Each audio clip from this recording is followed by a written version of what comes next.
So when you're feeling anxious, there are a couple of things to keep in mind. One is that not to stop yourself from feeling the worry or the anxiety or the fear, because that's a cue to ask yourself a number of different questions. So the first question, and the easiest question to remember, is whenever you're having that strong sense of worry, fear, anxiety, to ask yourself, what's going through my head right now? If that doesn't work, then you might want to simplify it and say, what popped into my head just now? Once you capture that anxious thought, whatever that is, you want to make sure that the thing you're identifying, one, clearly identifies an overestimation of danger.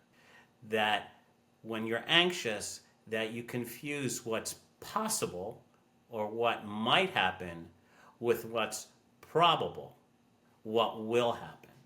Another thing to make sure of that you may capture when you ask yourself those questions is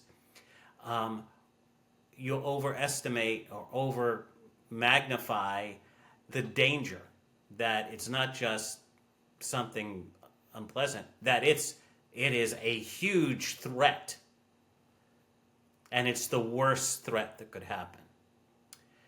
Thirdly is that you neglect your own coping or anybody's ability to help you. And so that's what composes catastrophizing. That if you think the worst thing is going to happen and no one can help and there's nothing you can do, of course it's catastrophic. So, once you have that, what do you do with it?